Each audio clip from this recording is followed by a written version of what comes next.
Imagine that you go to a Unitarian church in order to find a vulnerable elderly man you can scam. You pick out a victim who is 95 years old, kind-hearted, naive, and gullible, especially when you start validating his lifelong dream, and who also doesn't have family nearby, only his son in Germany who visits every year, a stepdaughter he speaks with now and again, and a caregiver for over 5.5 years. You impress him by posing as a successful international attorney and business consultant. You overwhelm him with your attention, which gives him hope that you might even provide him a little romance. You exaggerate whatever complaints he has about his caregiver, since he doesn't actually understand the job, and turn him against her. You will take over now, free of charge until you find other caregivers, which you have no intention of doing. You are trying to isolate him in the hope that people won't find out what you're up to.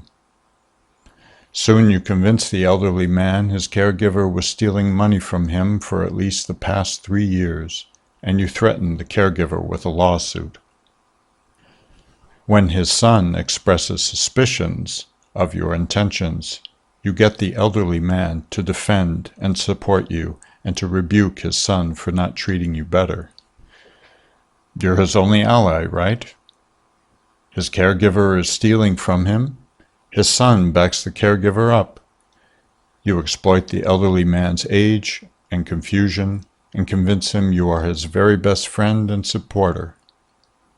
You will help him write the book he's always dreamed of. You, and only you, really care. You change the elderly man's email address. He now needs you to help him write and read emails. You change his phone to a smartphone, which he cannot operate on his own, and you change his phone number as well. Now he can't make or receive calls without you. As he is hard of hearing, more so when you hide his hearing aids, he relies entirely upon you to relay voice messages to him.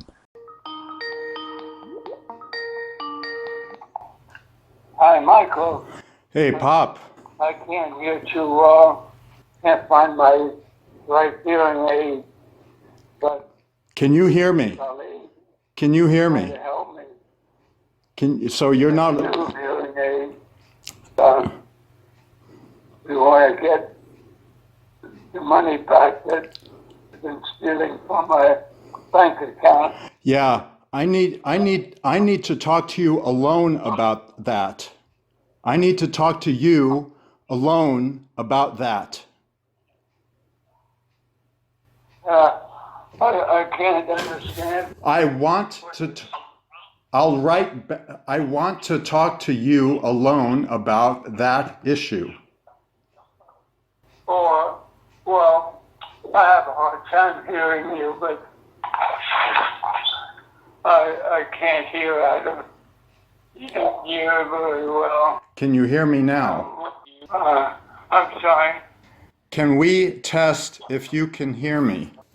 I should get a new hearing aid in another day or two. Okay, so if you can't hear me, this call does not make any sense. I did. I will write you a message. But only after you have screened them for content. You visit the housing authority to get the elderly man transferred out of his apartment and sent somewhere out of the district. Your plan is to take over the apartment, but the housing authority is suspicious and does not comply immediately. Meanwhile, you convince the elderly man to take his son off of their joint bank account, but that cannot be done. You have him open a new account and begin transferring money from one account to the other. You will have access to this one. All his income, his Social Security payments and veterans pension will go directly into the new account, while his payments for rent and bills will still come from the joint account with his son. Soon there will be nothing left there. You write and tell lie after lie to his son and to others to distract from your true intentions. You boast about what good care the elderly man is getting and send dozens of daily emails to his son containing pictures of his father holding up an empty plate after every meal as proof of your good care. Meanwhile, he has no real caregiver. You start moving some of your furniture into his apartment, and you get power of attorney. Michael, I have the only power of attorney for Len. Len has, of his own volition, originated to the social worker that he does not want anything to do with you. He does not want you to have anything whatsoever to do with his care. He wants you to go back to Germany. The plain fact is, Len originated this of his own volition. I was not whatsoever involved. But as his power of attorney, I will make sure that his wishes are respected. It is very obvious you are guilty, or you would have nothing to try to cover up, and you would have no reason to try to shift guilt to the very one person who has been excellent with Len. Len specifically stated to the social worker he wants you to go back to Germany. I have no authority over your actions except as concerns my client. Do not come to the hospital. Do not try to contact him. If necessary, I will go to the DA with this information. You continue to threaten his caregiver, involving the bank with your charges that she was stealing money from him. The caregiver worries about what this is going to do to her. You traumatize his son with your barrage of crazy emails and voice messages in your scheme. Whatever it might be, he can only guess. He has to take a 2-week emergency leave from his job, which turns into a 2.5-month absence, to travel back to the United States to try to save his father and the former caregiver from you. You lie incessantly, from telling the caregiver that someone at the church noticed something suspicious and referred the problem to you, to the idea that everyone else, especially now even his own son, is crooked and lying and deceitful and cannot be trusted. You refuse to listen to reason and any evidence which contradicts your conspiracy theories.